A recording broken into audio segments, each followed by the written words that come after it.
Open this safe and $20 billion are yours. The billionaire's voice echoed through the marble hall, louder than the music, sharper than the laughter that followed.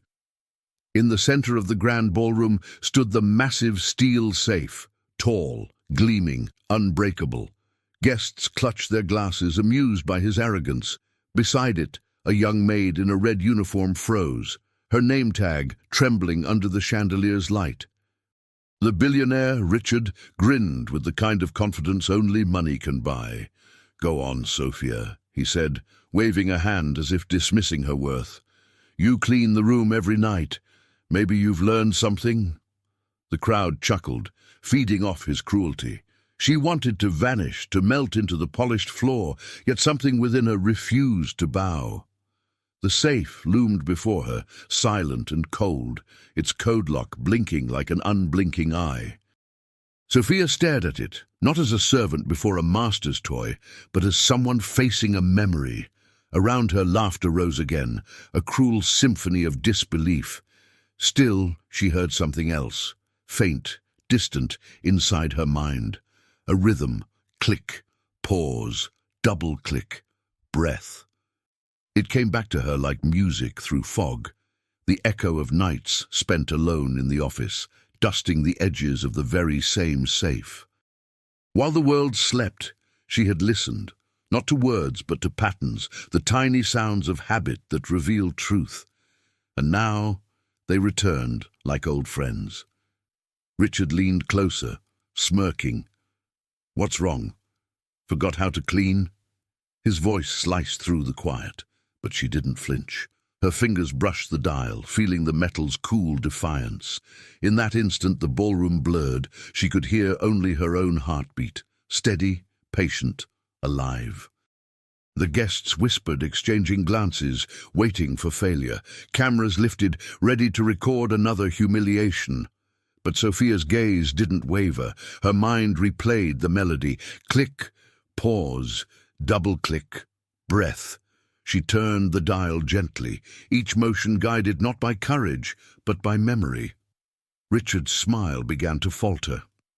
The rhythm of her movements unsettled him. He'd heard that pattern before. It was his own, the one he used without thinking, every time he locked the safe. He swallowed hard, trying to laugh it off, but his voice betrayed him. "That's impossible." The last sound came softly, a clean, decisive click. The crowd leaned forward as the steel door sighed open, releasing a faint gust of cold air. For a heartbeat, no one moved. Champagne stopped bubbling. Time itself seemed to hold its breath. Sophia stepped back, her eyes lowered, hands trembling. She hadn't done it for applause or for money. She had done it because she could. Because silence had taught her more than pride ever could. Around her, astonishment turned to awe to disbelief. And in the center of that frozen hall, Richard stood still, his laughter gone, his face pale.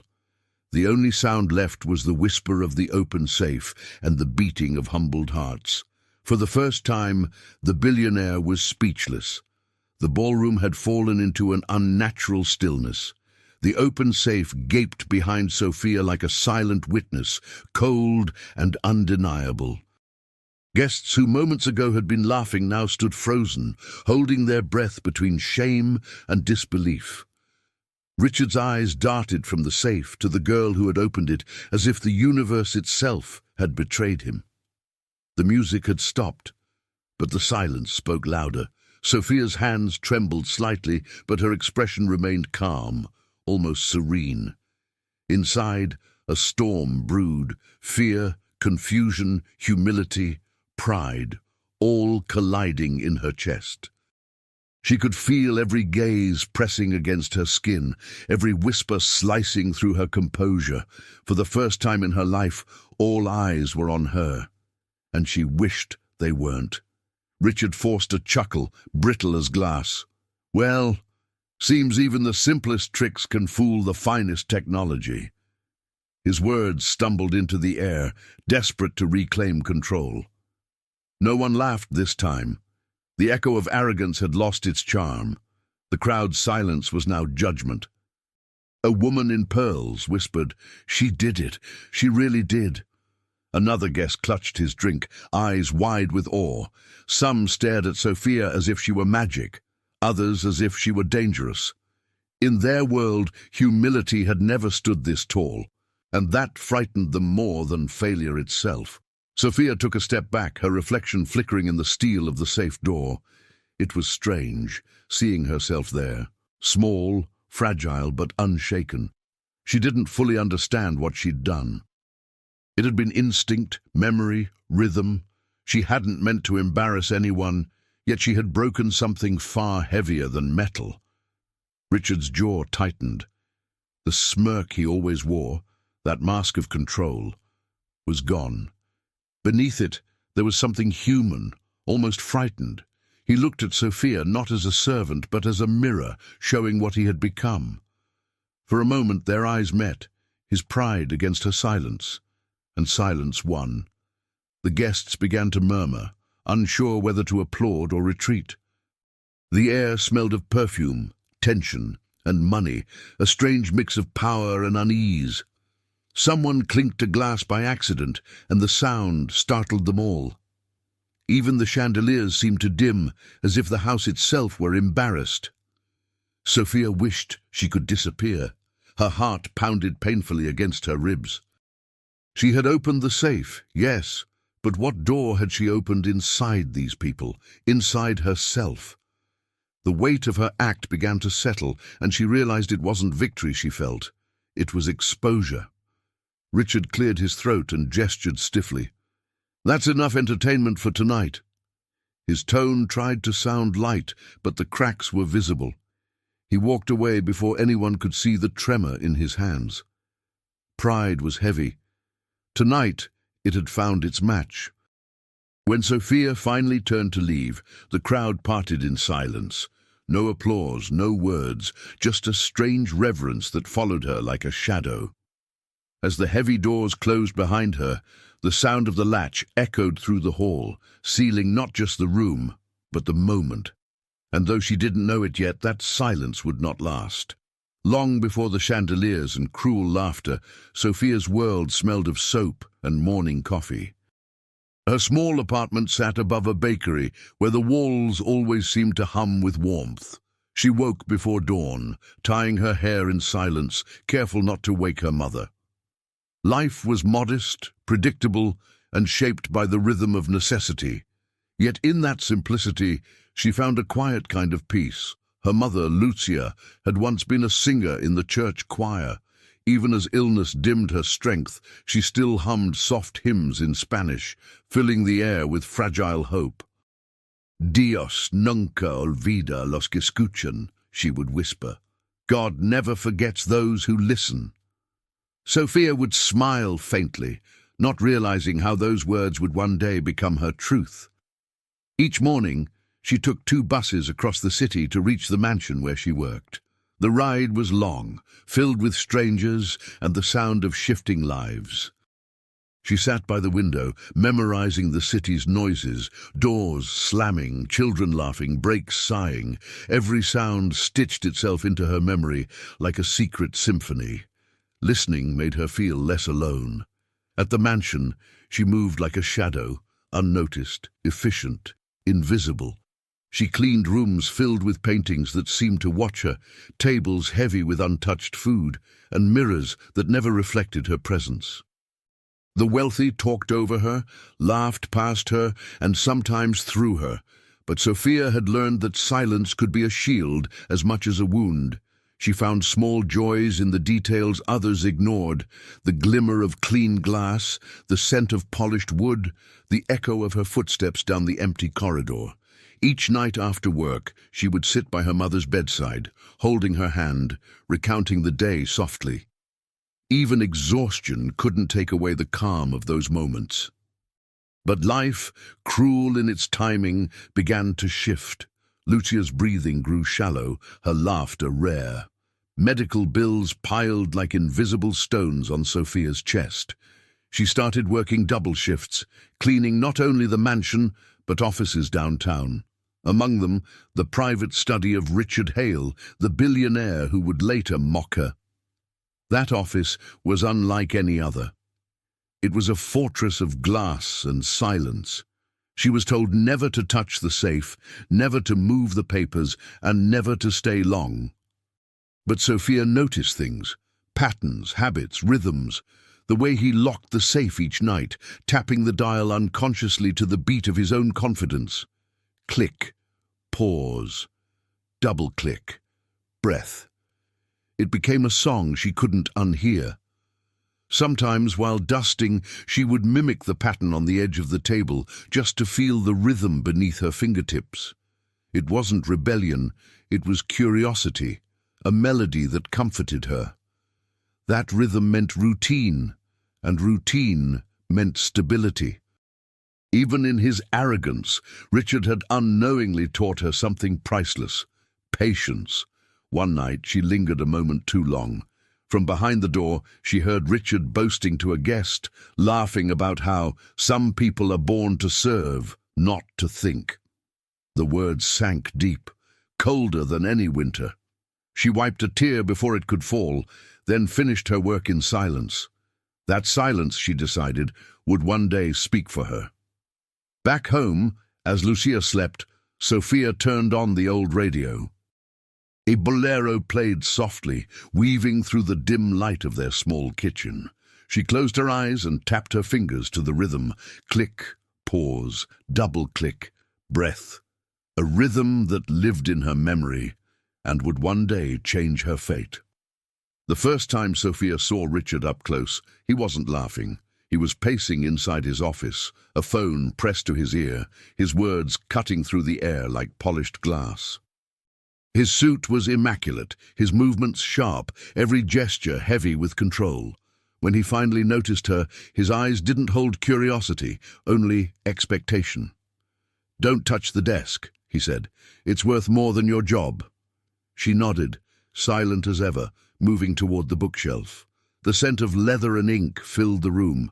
Every corner gleamed, but none of it felt alive. Richard's voice softened when he spoke to clients, confident and smooth. But when the line went dead, his silence was restless, the kind that feared stillness. Sophia understood that kind of silence well. It was the sound of someone running from themselves.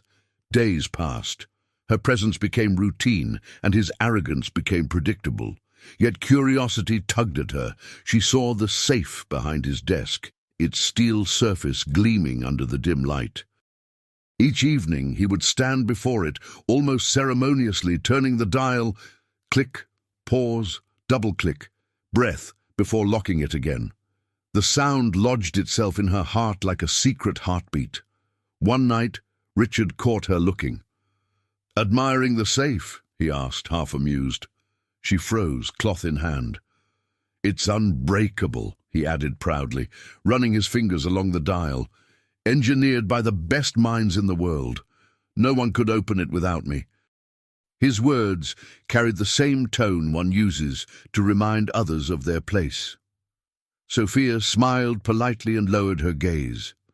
She'd learned long ago that silence disarms arrogance better than argument. Later that evening, after he left, she lingered a few seconds longer than usual. The office lights dimmed automatically, casting the room in amber. She approached the safe again, not to touch it, just to listen. The hum of the metal, the faint tick inside, the memory of his rhythm, all of it stayed with her. She didn't know why, but she felt as if the safe were whispering something only she could hear. Outside, rain began to fall softly against the windows. The sound merged with her thoughts, steady, patient, cleansing. Sophia closed her eyes and let the rhythm blend with the memory of her mother's words. God never forgets those who listen. For the first time, she wondered if her silence had been a burden or a gift. The next day, Richard was in a foul mood. The stock market had dipped, and his pride took it personally.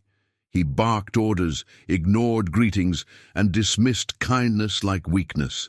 Sophia watched him from the corner of her eye, not with judgment, but with a quiet ache.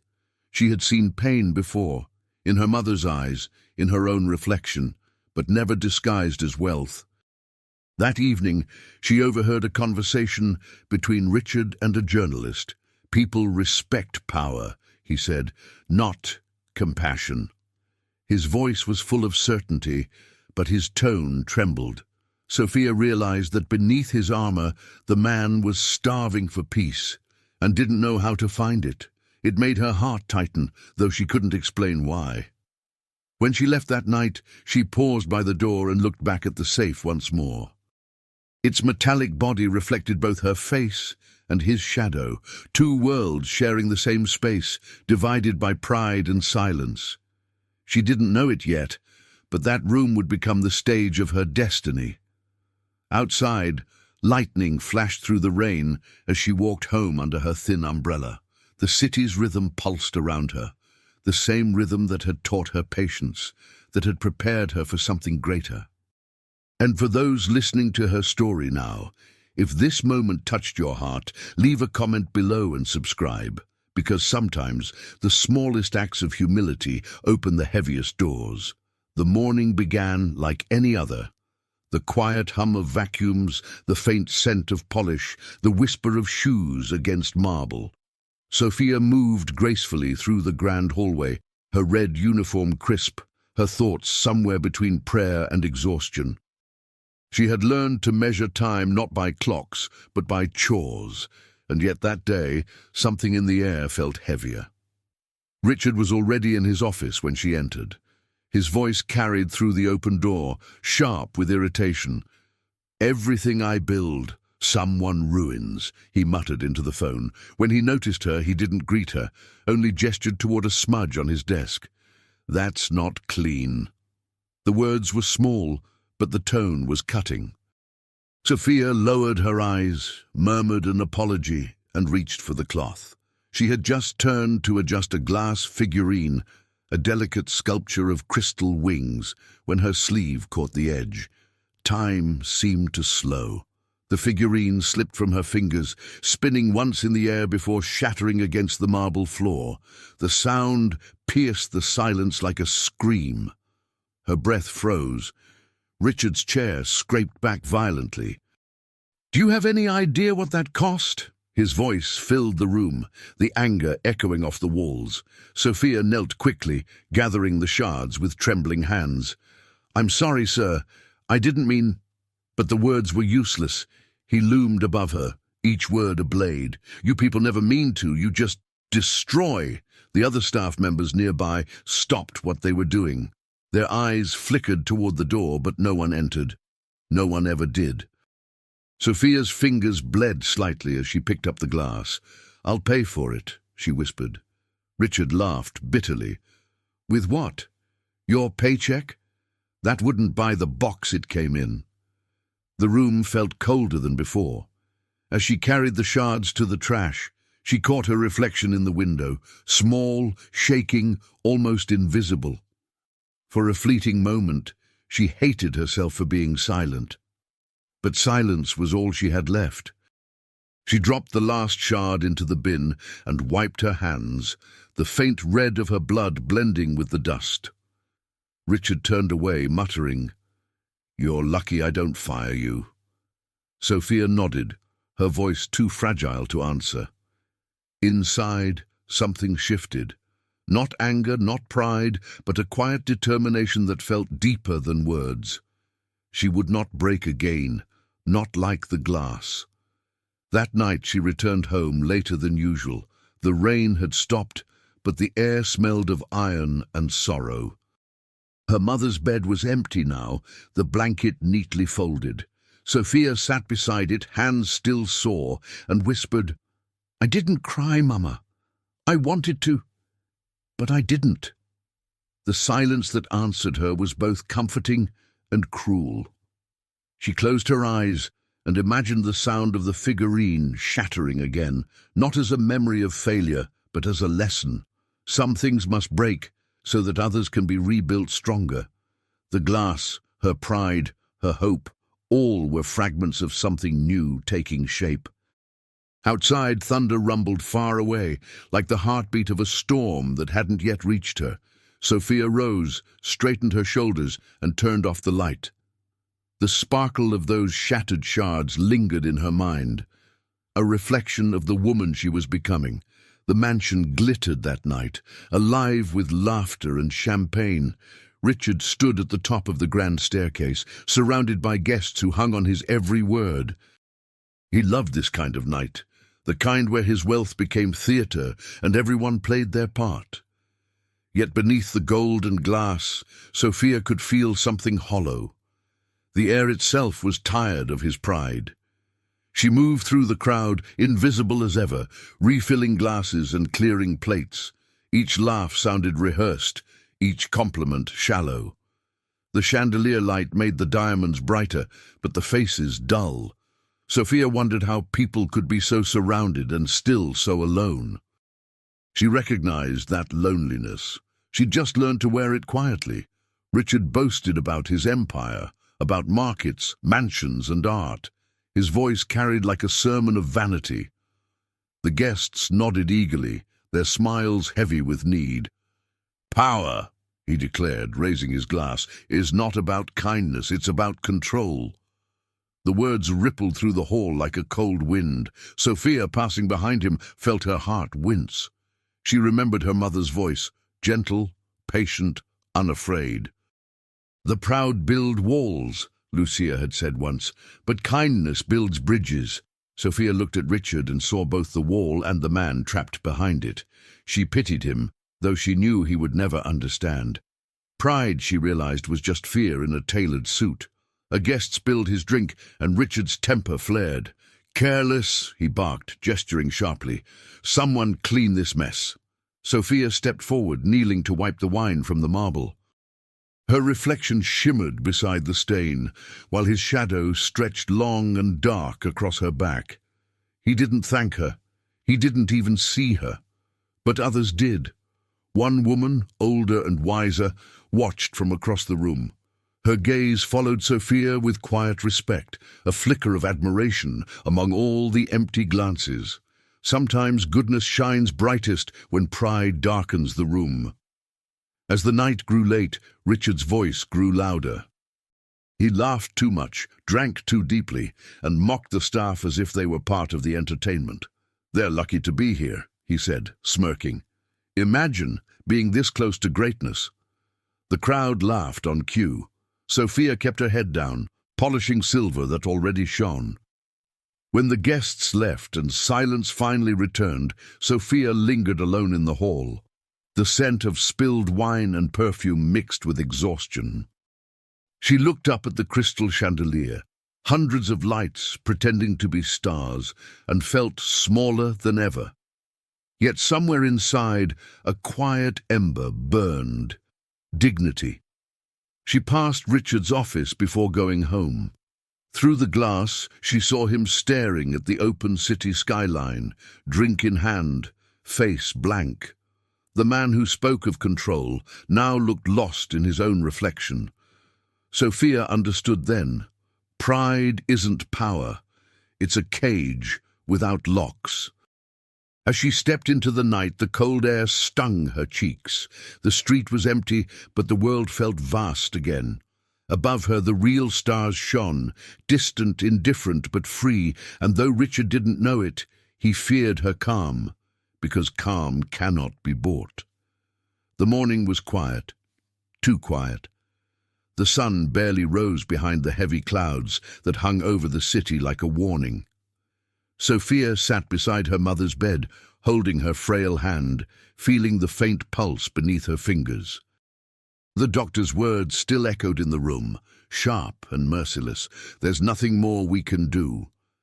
Lucia's breathing was shallow, her body fragile as a whisper. Sophia tried to smile, brushing her mother's hair gently. "You'll be better soon," she said, though her voice betrayed her. Lucia's eyes opened weakly, finding her daughter's face. "Mi niña." "Listen," she murmured. "Don't let sadness make you deaf to life." The words trembled in the air like a final prayer. Sophia nodded, tears burning her throat. She didn't want to listen, not to this. That night the world stopped. The soft hum of the radio played her mother's favorite hymn, but Lucia's voice no longer joined in. The candle on the bedside table flickered once, twice, and died. Sophia sat in the dark, holding her mother's hand long after it grew cold. There was no one to call, no one to come. The silence that followed wasn't peace. It was absence. Days blurred into each other. The apartment smelled of wilted flowers and grief. Sophia returned to work too soon, her eyes swollen, her soul exhausted. She didn't cry anymore. She couldn't. The other maids whispered softly, offering condolences she could barely hear. Grief had turned her into a ghost, moving, breathing, existing, but not living. Then, as if sorrow weren't enough, a letter arrived. Notice of eviction. The landlord needed the apartment. No sympathy, no delay. Sophia folded the paper slowly, her fingers shaking. She looked around the room, her mother's rosary, the radio, the single-framed photo of them smiling in the park. Every corner of that home held a memory, and now each one felt like a goodbye. She packed what she could into a small suitcase, a few clothes, the photograph, and the rosary she slipped around her wrist. When she closed the door for the last time, she whispered, "Thank you, Mama." D. The hallway light flickered above her, and for a moment she imagined it was her mother answering. But when the light steadied, she was alone again. Sophia wandered through the city until night fell. She sat at a bus stop, her suitcase beside her, her reflection faint in the rain-streaked glass. She thought about the mansion, the place she hated, the place that now was her only refuge. Sometimes, the cruelest part of life isn't the pain itself, but the need to survive among those who caused it. The next morning, she returned to the mansion without a word. The head butler eyed her with pity. "Mr. Hale is hosting a charity gala this weekend," he said. "Extra hands needed." Sophia nodded. Work was work. But the word charity stung her, because she had learned that the richest give only what they can spare, never what they need to feel. In the following days, she threw herself into preparation, arranging flowers, polishing silver, setting tables worth more than everything she'd ever owned. The other servants laughed and chatted. She stayed silent. Each polished glass reflected not her face, but her mother's. She whispered to that reflection, "I'll be strong, Mama. I promise." On the night of the gala, Sophia stood in her uniform at the edge of the glittering hall. Music swelled, laughter echoed, and chandeliers bathed the room in gold, but inside her everything was grey. She didn't know it yet, but before dawn, the girl who had lost everything would face the man who thought he had everything, and destiny would begin to balance its scales. The night before the gala, the mansion slept while Sophia remained awake in the servants' quarters. The dim bulb above her bed flickered softly, casting a weak light over the folded uniform at her feet. She traced the edge of her rosary, feeling each bead between her fingers. For the first time since her mother's passing, she whispered a prayer, not for hope, but for understanding. She looked out the small window. The city glittered in the distance, unaware of her. Cars flowed like veins of light, carrying laughter and music that didn't belong to her world. "Do you see me?" she murmured into the quiet, her voice barely rising above the hum of the night. No answer came, only the steady ticking of the clock, a cruel reminder that morning would arrive whether she was ready or not. Sophia closed her eyes and remembered her mother's voice. God never forgets those who listen. But what if he had stopped listening to her? What if grief had made her deaf to everything sacred? The thought frightened her. She pressed the rosary against her heart, hoping the warmth of her pulse could fill the emptiness inside. The silence was heavy, thick, like smoke. She imagined the laughter that would fill the ballroom tomorrow, glasses clinking, heels tapping, shallow praise echoing. In that noise, she would be invisible again. Yet, a small part of her was grateful for it. Being unseen meant being safe. And tonight, safety was all her fragile soul could manage. Rain began to fall, softly at first, then harder, drumming against the window pane. The rhythm comforted her, steady, natural, honest. She closed her eyes and listened deeply. The world might have forgotten her name, but sound had not. It still wrapped her like a blanket, reminding her that even silence was alive if one truly listened. For a moment, she imagined her mother sitting beside her, humming as she used to do on stormy nights. The memory brought both pain and calm.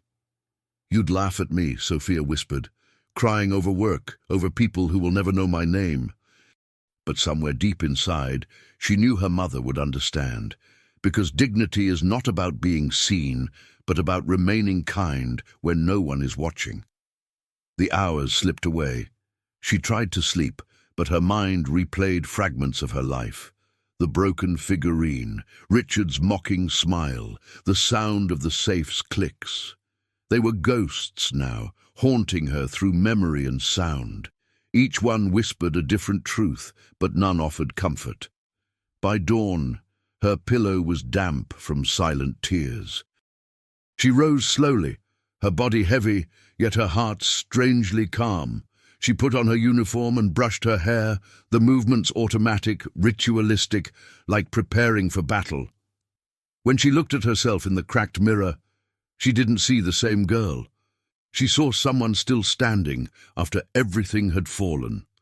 As she left her room, she passed the chapel by the kitchen, a small space with a wooden cross and a single candle flickering weakly. She paused at the door, hesitated, then stepped inside. Kneeling, she whispered, "If you're still there, I'll keep listening." The flame danced, and for the first time in weeks, she felt seen. Outside, the first light of morning filtered through the rain, turning every droplet into silver. Sophia took a deep breath and tightened the knot of her apron.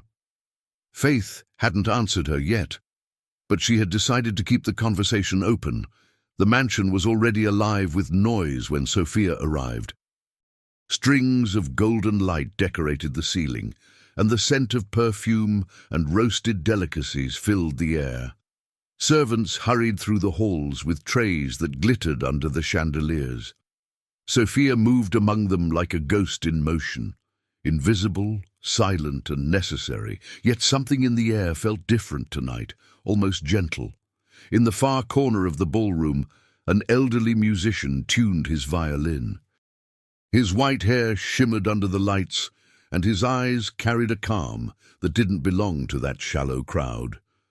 As Sophia passed with a tray of glasses, he smiled faintly at her, not the polite smile of the rich, but one of recognition, as if he could see the storm still hidden inside her.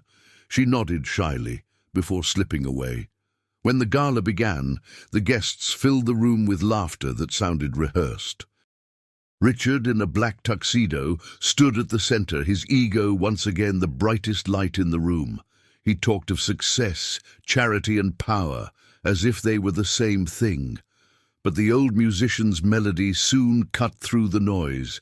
Soft, humble, unpretentious. The music didn't demand attention, it earned it. Sophia paused mid-step, tray in hand. The song carried something she hadn't felt in weeks: warmth. It wasn't grand or perfect, but it was human.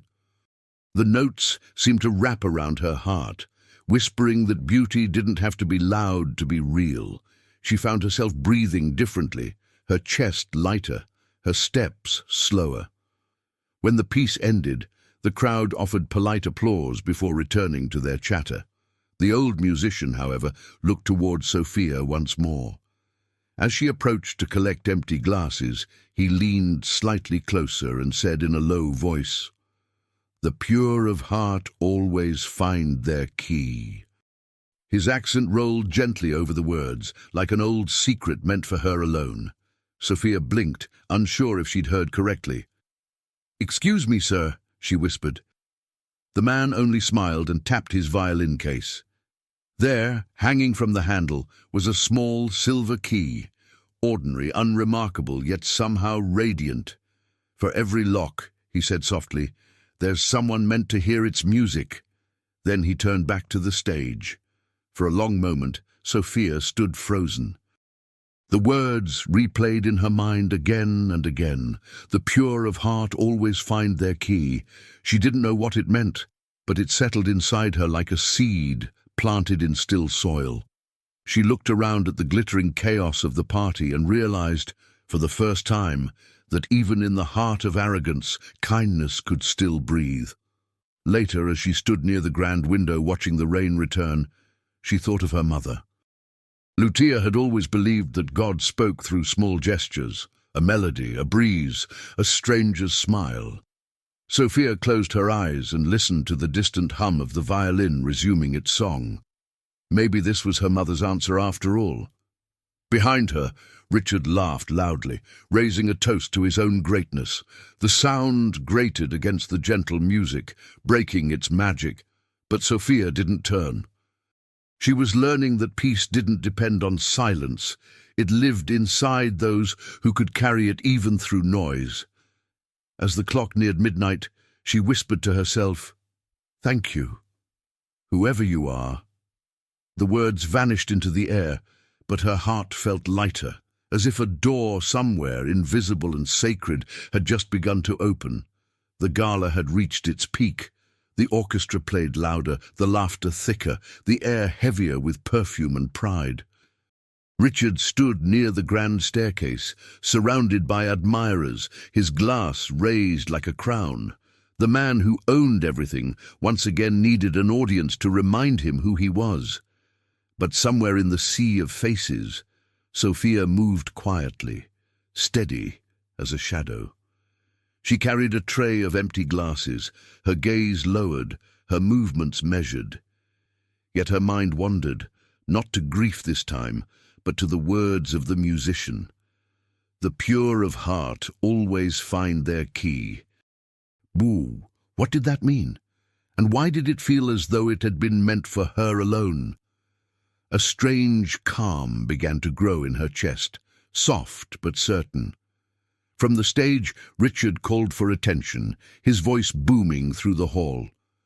"Ladies and gentlemen," he began, his smile sharp, "tonight I have a small surprise." The guests turned curious. "Many of you have heard of my safe, a masterpiece of engineering, unbreakable, priceless. And tonight, I offer a challenge." His words glowed with arrogance. A murmur ran through the crowd. The same one that had once watched him humiliate strangers for fun now leaned in eagerly, hungry for spectacle. "Whoever can open it," Richard continued, "will receive $20 billion, right here, right now." Gasps and laughter filled the room. It was a circus, and pride was its ringmaster. Sophia froze in place, her pulse quickening. She looked at the far end of the hall. The stage lights reflected off the steel door of the safe. Even from a distance, she recognized it. The same shape, the same hum, the same rhythm. 1,000 nights cleaning that office came rushing back like waves breaking through silence. Click, pause, double click, breath. The melody she thought she'd forgotten returned with haunting precision. As guests stepped forward to try, Richard watched with mock patience. A young man twisted the dial randomly. A woman tapped the keypad like a puzzle. Each failed attempt fueled Richard's amusement. "Technology always wins," he said smugly. The crowd laughed on cue. Sophia felt the sound cut through her like ice. Her hands trembled as she placed her tray on a nearby table. Her heart began to beat in rhythm with the memory. Click, pause, double-click, breath. She closed her eyes for a moment, her mother's voice whispering through her mind, "Don't let sadness make you deaf to life." Maybe she hadn't listened back then. But she was listening now. The old musician's violin began to play again, soft, distant, the same melody as before. Sophia turned toward the sound, and there he was, his eyes meeting hers. He nodded once, a knowing smile on his lips, as if to say, "Your moment has come." The room spun around her, but his calm anchored her heart. Richard's laughter filled the hall once more. "No one can do it," he announced triumphantly. "Not a single person alive could—" He stopped, noticing movement at the edge of the crowd. Sophia was stepping forward, slowly, quietly, the faintest tremor in her breath. The music hushed, heads turned, the laughter faltered, and as she stood before the safe, her reflection shimmering on the cold steel, time seemed to hold its breath. Every humiliation, every loss, every whispered prayer had led her to this moment. Her fingers rose toward the dial, not with defiance but with grace, as if she were about to play a familiar song. The hall was suspended in breathless silence. Sophia stood before the gleaming safe, her red uniform glowing softly under the chandelier. The crowd, restless and curious, waited for the inevitable failure. Another servant embarrassed, another story to tell. But something in her stillness unsettled them. Richard crossed his arms, a smirk playing at his lips. "Go ahead," he said coldly. "Show us what silence can do." Her fingers brushed the metal dial. It was cool beneath her touch, like marble after rain. The world around her faded, the crowd, the laughter, even the music, until only the rhythm remained. Click, pause, double-click, breath. She didn't see the safe anymore, she heard it. Every sound from her memory came alive in her fingertips. Richard chuckled under his breath. "You're wasting your time." But the words barely reached her. Sophia turned the dial with patience that defied mockery. Each movement was precise, gentle, guided not by logic, but by intuition, the kind born from years of quiet observation. The crowd leaned closer, the murmurs fading into awe. Inside her chest, her heart beat in sync with the rhythm. Click, pause, double-click, breath. Each sound was an echo of the nights she'd cleaned this very lock while the world slept. Each whisper of metal was a memory of every insult, every loss, every act of endurance. This wasn't luck. It was the music of her resilience. The room grew impossibly still. Sophia could feel Richard's gaze burning into her, but she didn't flinch. For the first time, she wasn't afraid of being seen. She inhaled deeply, then turned the dial one final time. The softest click filled the room, a sound so delicate it might have gone unnoticed had it not carried the weight of her entire life. Richard straightened, his smirk fading. "What was that?" he muttered. The guests exchanged glances, uncertain. Sophia didn't answer. She placed her palm against the metal door, feeling its vibration hum through her bones. Then, with a small twist of the handle, the lock gave way. A faint sigh of air escaped, like the safe itself was exhaling after years of arrogance. The crowd gasped. Champagne glasses froze mid-air. Somewhere in the back, the violinist stopped playing mid-note. For one endless heartbeat, no one spoke.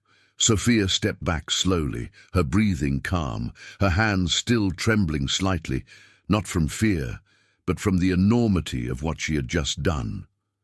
Richard approached the safe as if it were a ghost. His reflection wavered in the polished steel beside Sophia's. He reached for the handle, hesitated, then opened the door wider. Inside, stacks of documents and gold gleamed faintly under the lights, untouched, real and vulnerable. His world, the one built on pride, had just been opened by the hands he used to overlook. Sophia looked at him quietly, her voice soft, yet firm. "You left it open," she said. "Not the safe, your own rhythm.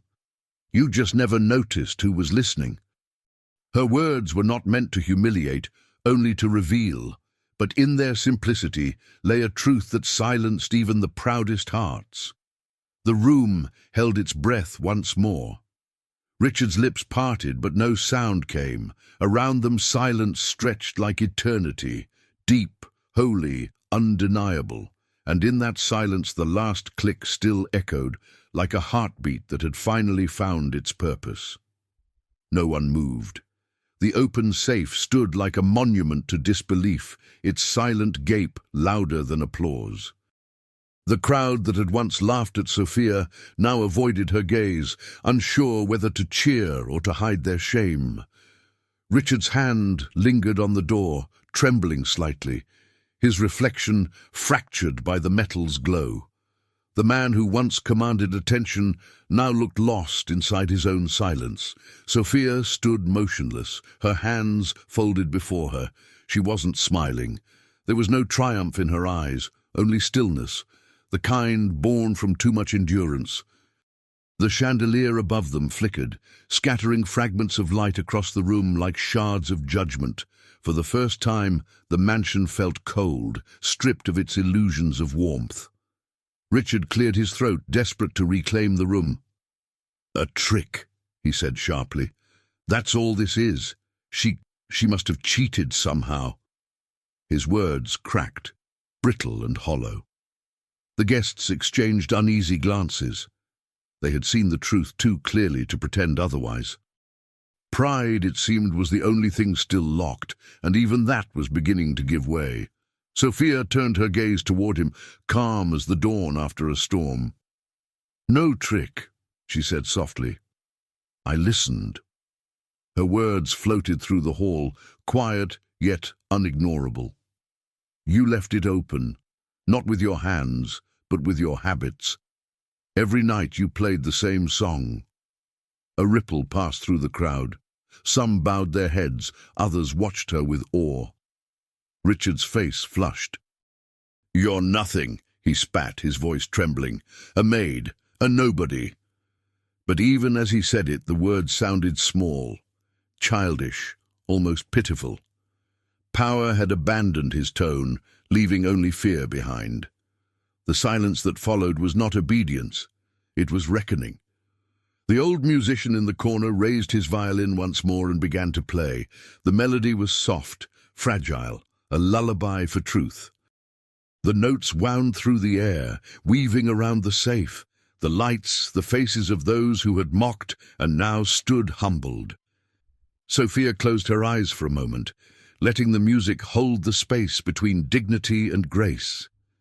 When she opened them again, she spoke, not to Richard, but to everyone.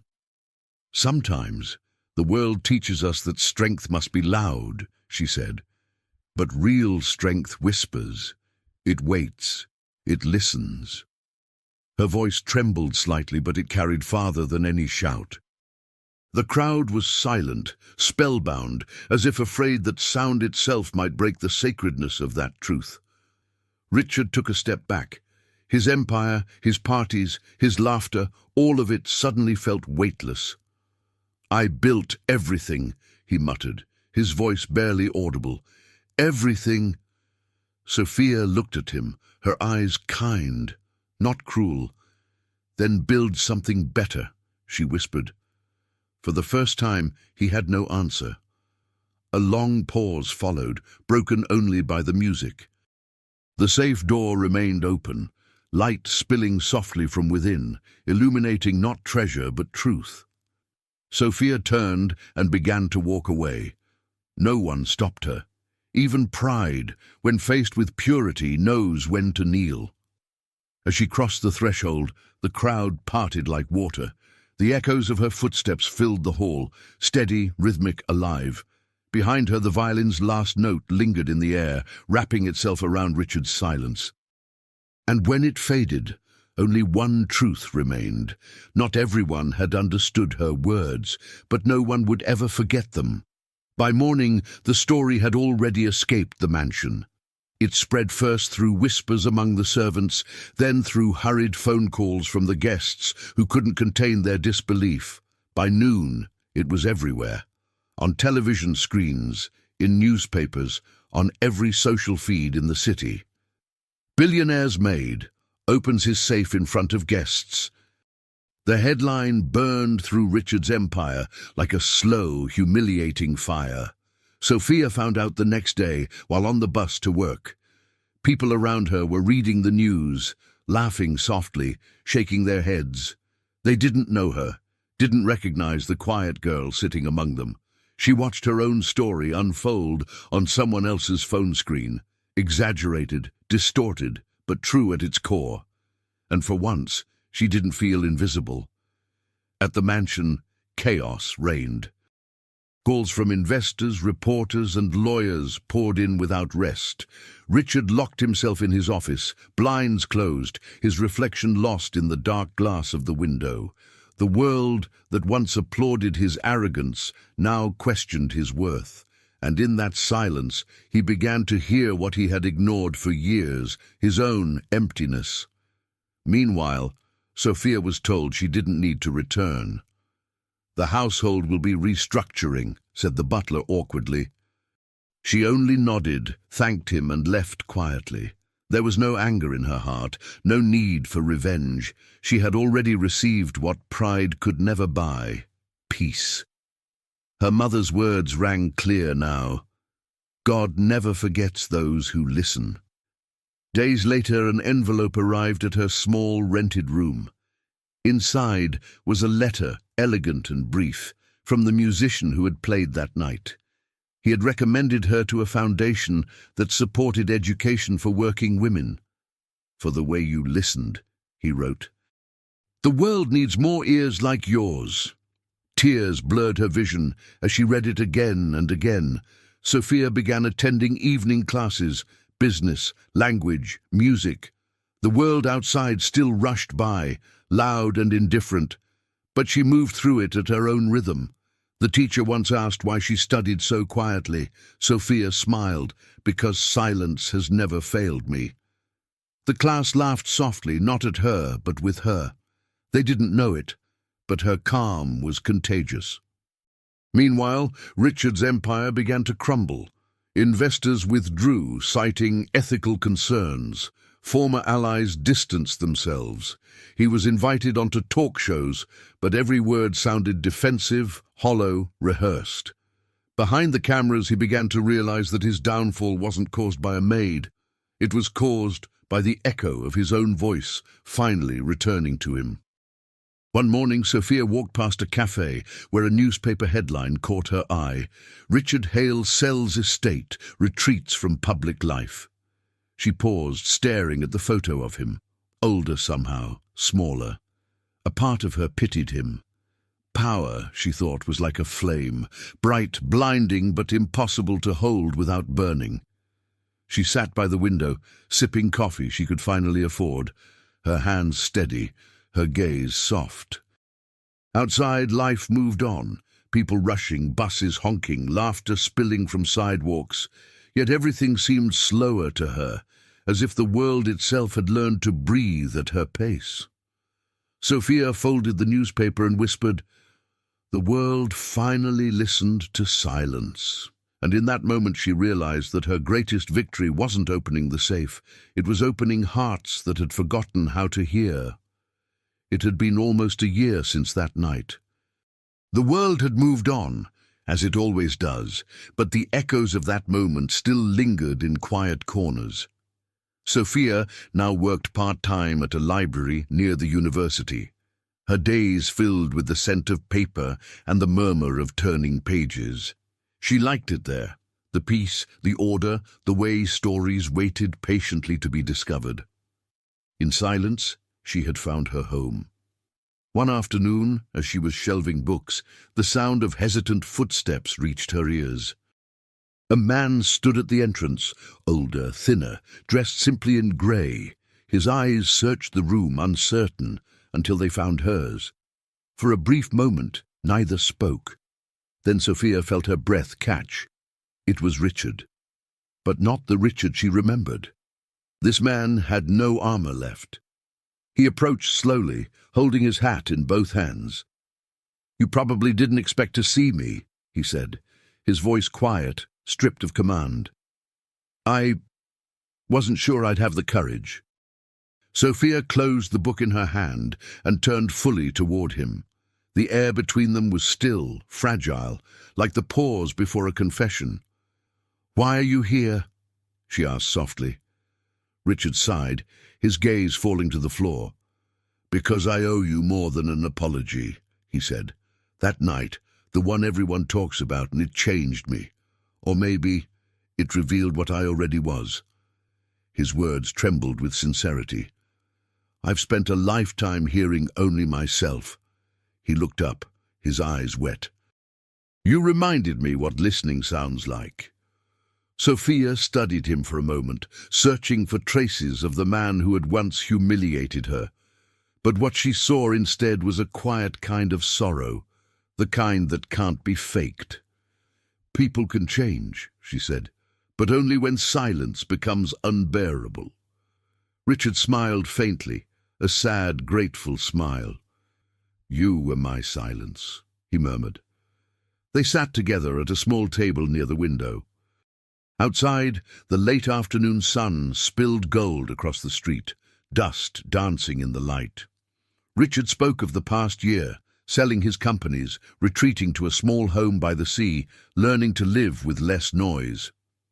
"For the first time," he said, "I can hear the waves without thinking they belong to me." Sophia smiled gently. "That's what freedom sounds like." He nodded, then reached into his coat pocket and placed something on the table. A tiny silver key. It was old, slightly tarnished, but familiar. "I kept it," he said, "the one from the safe. I thought it belonged to power, but I think it belongs to peace." He slid it toward her. "You should have it." Sophia hesitated, then closed her fingers around it. It felt warm, alive. For a moment neither spoke. The world outside continued, unaware that something sacred was unfolding in that small corner of the library. Finally Richard whispered, "How did you know the code that night?" Sophia smiled, looking past him through the window into the sunlight. "Because I listened," she said. "You left it open to those who could hear." Richard lowered his head, his shoulders trembling with quiet emotion. "Thank you," he said. 2 words simple enough to hold a lifetime of regret. Sophia placed a hand gently over his. "Go in peace," she whispered. "You've already been forgiven." And for the first time his smile was real, humble, unguarded, human. As he rose to leave, the bell above the door chimed softly, like a blessing. The light shifted, wrapping Sophia in warmth. She watched him walk away, smaller but freer. The sound of the door closing wasn't an ending, it was the sigh of a soul released. And when the silence returned, it was no longer heavy. It was whole. Years drifted by like soft waves, and Sophia's life became a quiet song. She lived by the ocean now, in a white cottage framed by blue shutters, where mornings began with the whisper of the tide and the scent of coffee. Her eyes, once heavy with sorrow, carried the calm of someone who had forgiven the world. The girl who once lived in silence had finally found harmony within it. Her home was humble, but alive with laughter. Children from the nearby village came to learn music and reading, sitting on woven mats as the sea breeze moved through the curtains. "Every sound tells a story," Sophia would say, tapping the rhythm on her old wooden desk. "If you listen closely, even pain can sing." They didn't just learn from her. They absorbed her peace. In the corner stood the old safe, open and harmless. Time had dulled its steel, but not its meaning. Sophia kept it as a reminder that no door truly matters once the heart learns to open. Sometimes, when the sun struck its surface, it reflected the room in soft light, like a halo around forgiveness itself. Each Sunday she walked to the small chapel overlooking the sea. The same rosary her mother had given her still circled her wrist, the beads worn smooth by years of prayer. She no longer prayed for answers, only for gratitude. Silence, she often thought, isn't emptiness. It's where grace begins. The ocean always seemed to agree. One evening, while sorting books for her students, a letter arrived. The handwriting was uneven but familiar. I live simply now, Richard wrote. You taught me that the only wealth that lasts is peace. Thank you for unlocking what I couldn't. Sophia smiled, folded the letter carefully, and placed it inside the old safe. Its door still open, forever unguarded. As dusk painted the sky in gold, Sophia sat by her window, the sea shimmering below. The horizon seemed endless, like a page waiting for new stories. She thought of her mother, of Richard, of every silence that had once hurt and now healed. "We are all safes," she whispered. "We just need the right song to open." The children's laughter echoed outside, calling her name. Sophia rose, her steps slow and certain, and joined them near the water's edge. The tide washed over her feet, cool and kind. She looked toward the horizon and smiled, not because her story was ending, but because she knew it had become part of something greater, the rhythm of life itself. Stars began to bloom in the sky, reflecting over the dark sea like gentle eyes watching over her. Sophia clasped her rosary one last time that night and whispered, "Thank you." The wind carried her words away, soft and infinite, blending with the waves. Click, pause, double-click, breath. The same rhythm that had once changed her life still sang within her. In the silence that followed, Sophia realized something beautiful. Every ending that comes with peace is only the beginning of another story waiting to be told. She looked back at her cottage, glowing in the moonlight, and knew that somewhere out there another soul was about to listen for the first time. And if Sophia's story touched your heart, click on the story appearing on your screen. A new tale of kindness and redemption awaits you. Leave a heart in the comments to honor her journey. And don't forget to like and subscribe so you'll never miss the next story that may whisper a truth your heart needs to hear.